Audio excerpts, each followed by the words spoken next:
Hello, everyone. This is another episode here of Fire Breathing Rob. If you're listening to us on YouTube, please subscribe, like. We're doing extremely well on YouTube, so trying to pump that up as far as the subscription list. Thank you guys so much. We have a special guest on here, very knowledgeable man about politics and world affairs. He's been on before, and this is Professor Pederson. He is down at LSUS.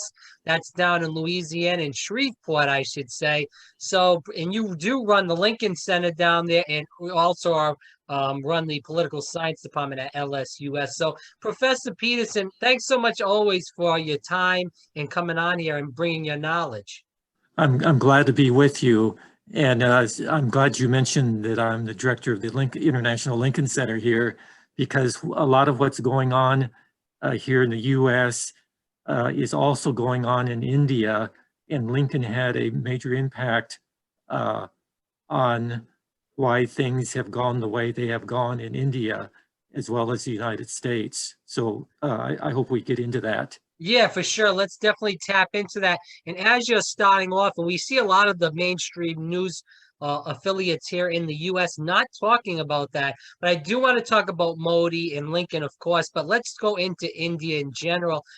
There has been a lot of protests right now that U.S. media is not really covering. A lot of workers' rights protests. We look at a lot of places in India, and you can go into this more in depth, where there is a lot of the sanitation's terrible, the wages are terrible. These people work like dogs and they make not a lot of money. And now people are starting to get fed up and trying to show their and take, I guess they're trying to take it to the streets, I should say, which is great. I hope we eventually do that over here someday.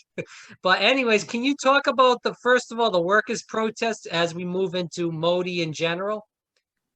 Okay, now you got to keep in mind that what is happening in India makes Modi look like a professional autocrat, in contrast to Trump, who's an amateur.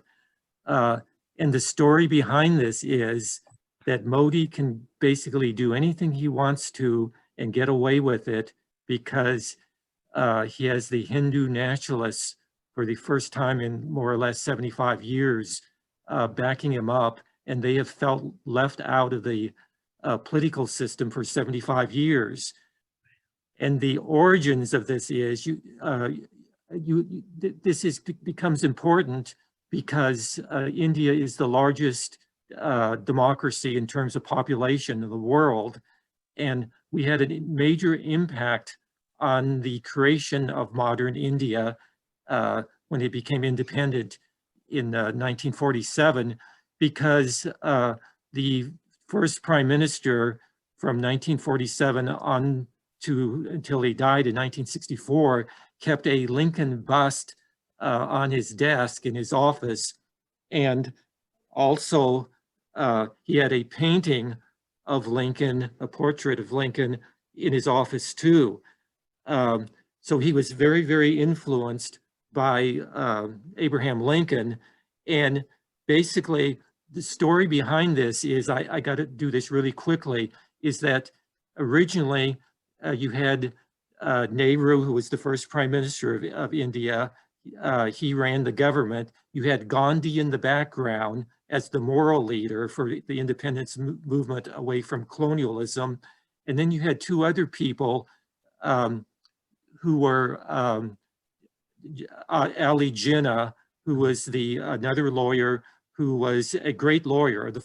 They were all four lawyers, and he was the most successful in that he knew how to operate in a courtroom. He was influenced by Lincoln and actually went to England to get his law degree. And there's evidence to suggest that there's an Abraham Lincoln Inn where you get your law degree in England, and he thought it was named for Abraham Lincoln, which it was not. It's just Lincoln is a common name in England dating back to the medieval times. But he was the best lawyer in terms of being a successful lawyer in pre-independent India. So you had him, and he's of course the person who became the founder of Pakistan.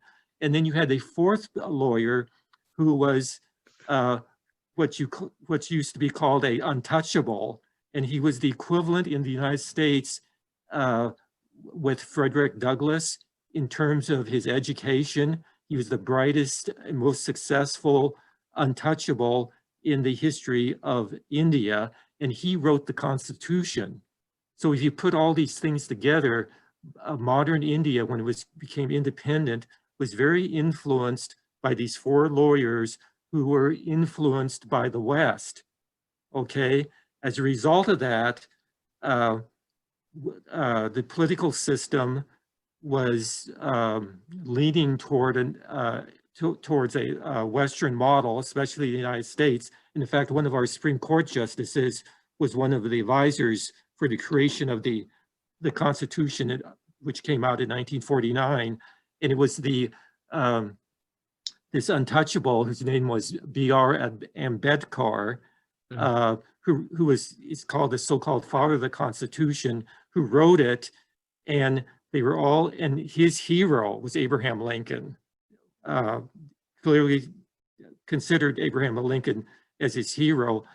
Well educated, he had at least two degrees, higher degrees. One was a law degree, and the whole system was, even though the political system remained neutral under Nehru, nonetheless, the political system was kind of based on a Western model. The problem with this is, and it was very successful as long as Nehru was around. Unfortunately, he died in 1964, and things started to change a bit.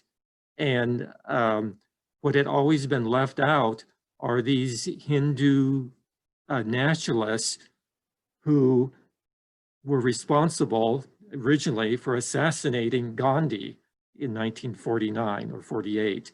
And they have felt excluded from the political system. And now finally, with the rise of Modi, they have taken over the system, and now it's a police system where Modi can virtually do anything he wants to and get away with it. And there's no getting around with it. It's a very, very spooky kind of situation. I want to get to a couple different topics before we end. We saw what happened, and let's talk about the election quickly. So what is your take on the general election on November 3rd of what happened with Joe Biden winning? Since I'm supposed to be a political scientist, I was following what all the predictions said. Right. So I was disappointed that those did not turn out right, according to— We're talking about the polls then. Yes, the polls. Right. In contrast, I can measure things against what I have to face in the classroom, and 75% of my students are pro-Trump still. Right. How do you deal with that? So what is their take on the election? This just came out of my mind because you're talking about 75% of your students are pro-Trump. We hear a lot of this QAnon stuff. We hear a lot that the election was rigged. Is what a lot of these students are saying? Or are they just pissed off that, in plain English, that Biden won rather? Both. What they do, they don't read these days. Modern students do not read, especially books. They're glued to their cell phones, and a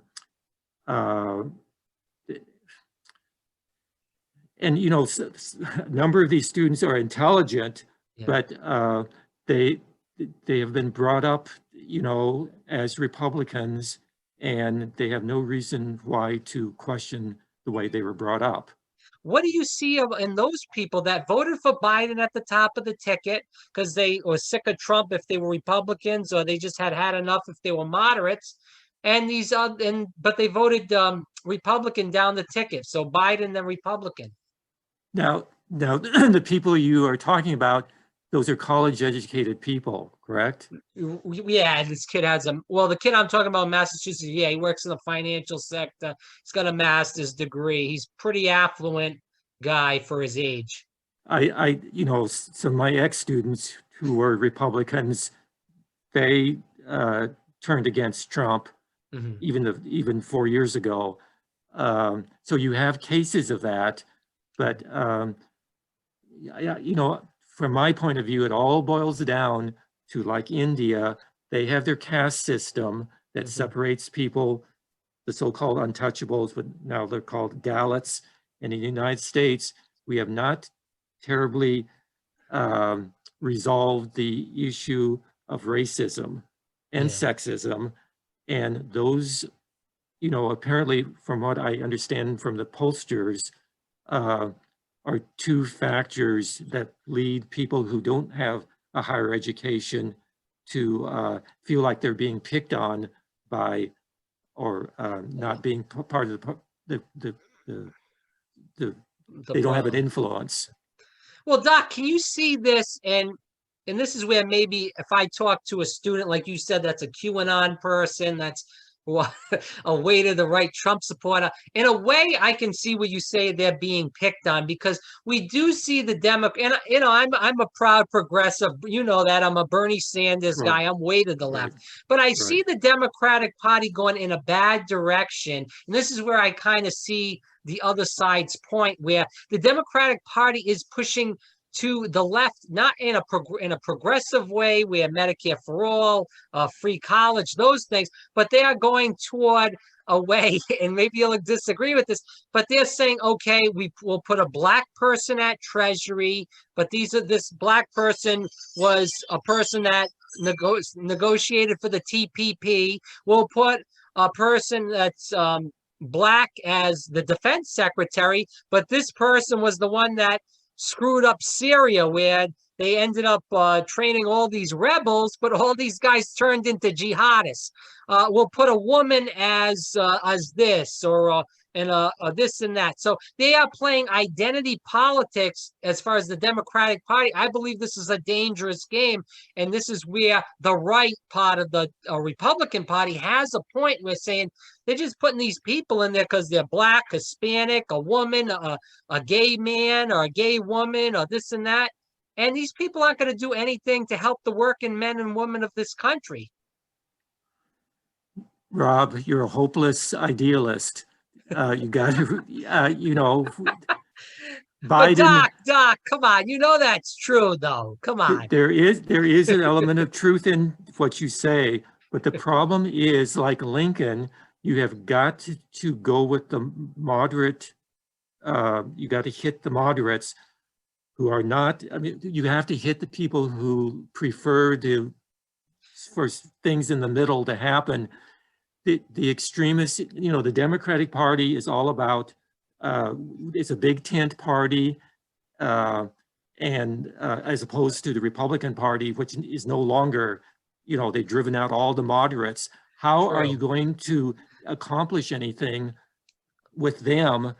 And that's what Biden is facing. I agree with you that these people who have been nominated are, little tokens to make leftists happy, and I hope it works. But I agree with you, and some of them, even the Democrats, it's 2 or 3 Democrats said they're not going to support the nomination for the Secretary of Defense, even though they like him. But there is something called, civilian supremacy.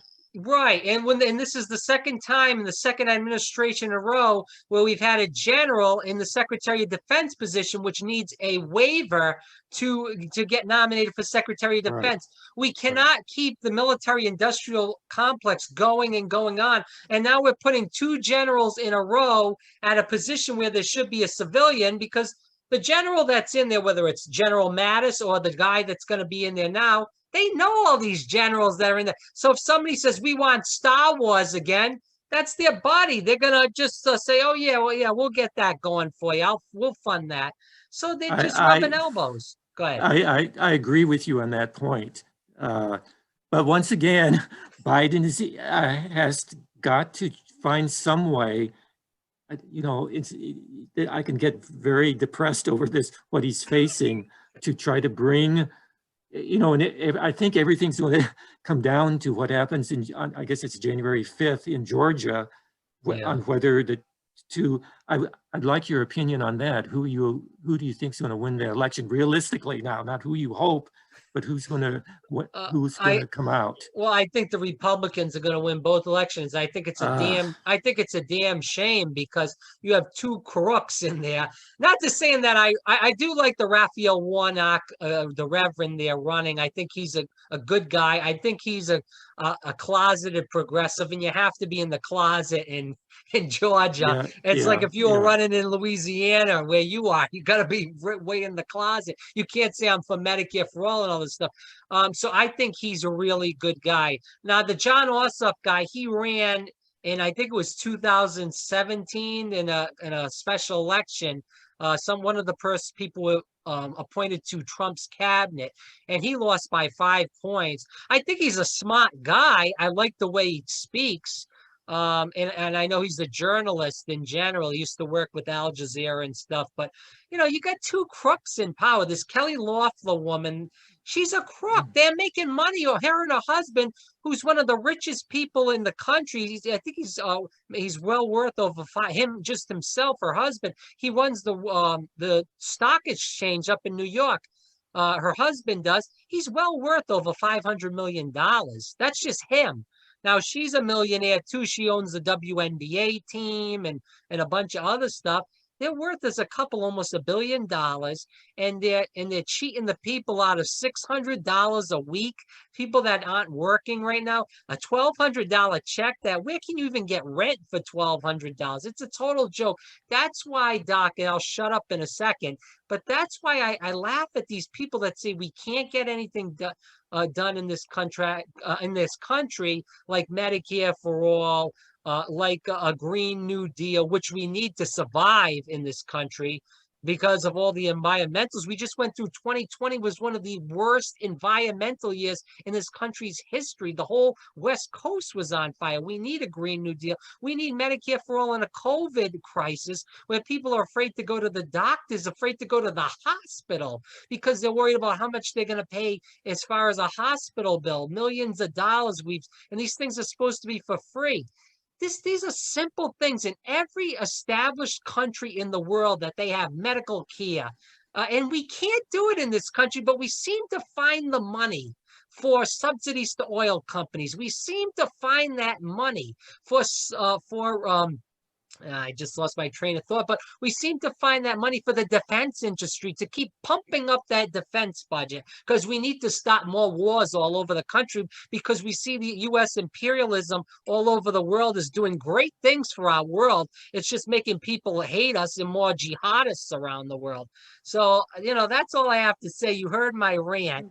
Okay, and it's not that I disagree with you on those points, but the problem is if the Democrats lose those 2 seats, my God, Biden is facing even a worse situation.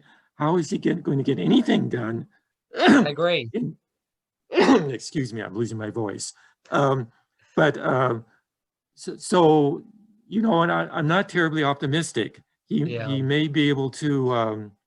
I don't know what you can do. 2 crooks running, like I said, and the David Perdue is just as much of a crook as Kelly Loeffler. Yeah, he was scamming the taxpayers too. He also bought stocks. And he won't even debate John Ossoff now. They had a debate. He was an empty podium there and John Ossoff there.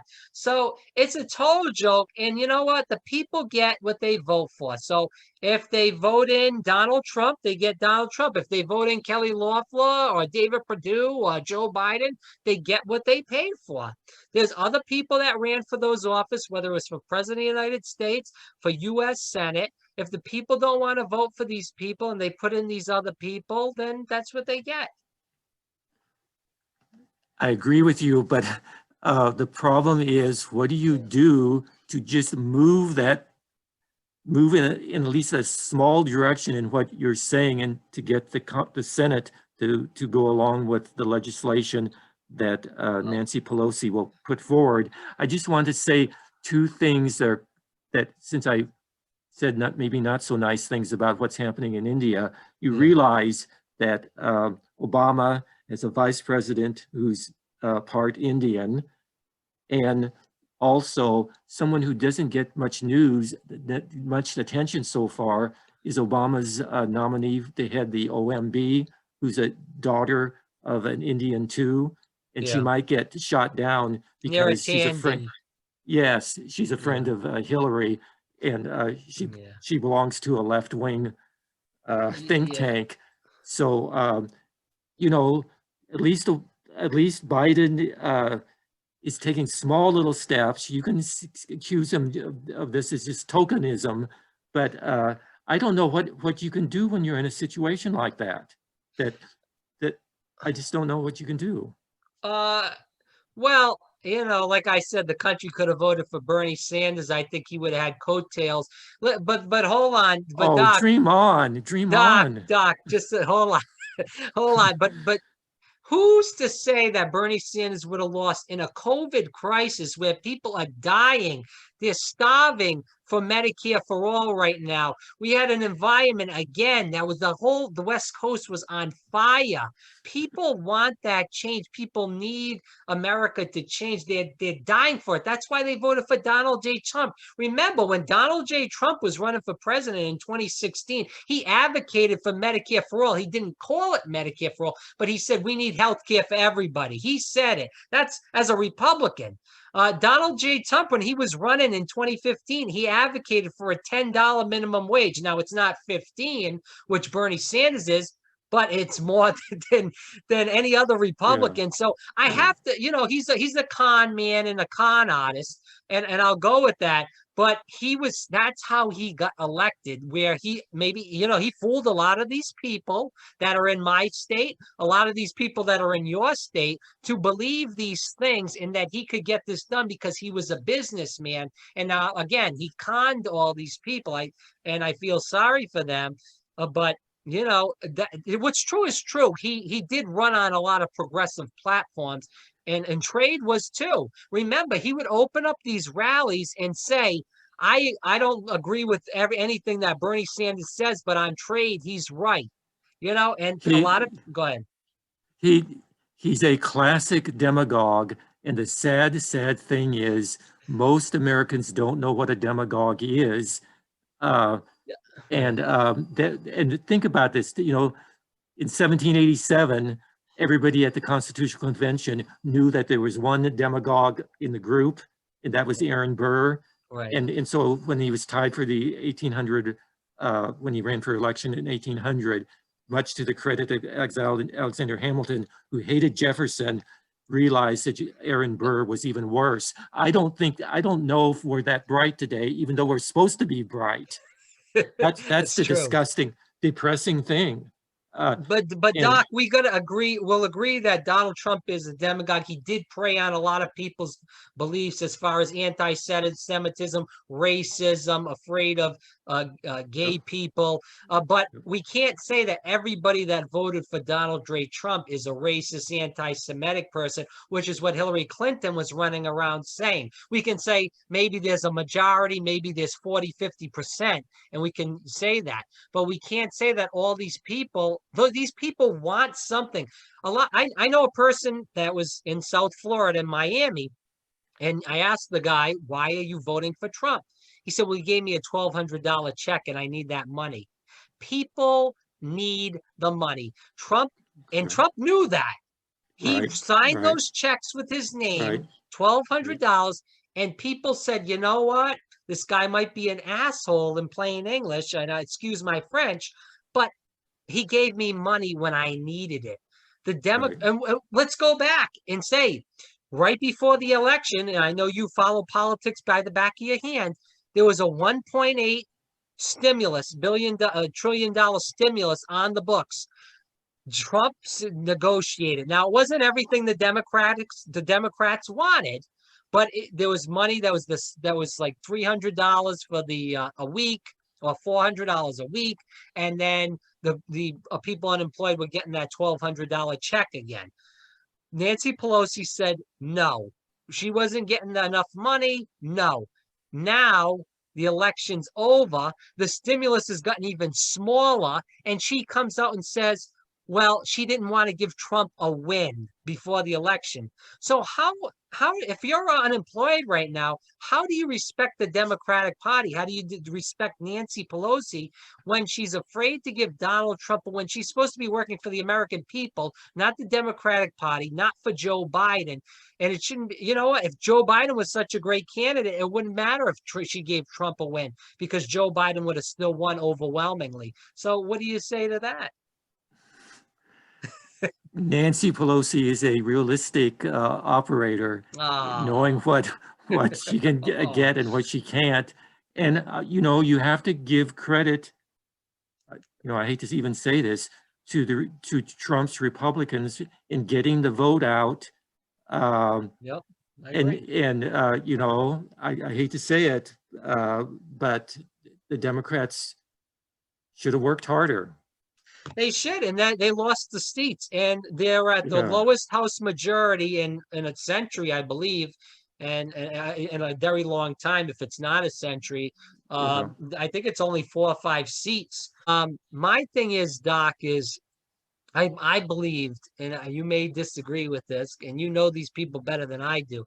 I believe Bernie Sanders could have won in play, not won in, not he wouldn't have won Louisiana, but I believe he would have picked up some of these voters, such as the people that live just near you, and some of the people that live in Florida in these areas like the Panhandle of Florida, because you look at these people.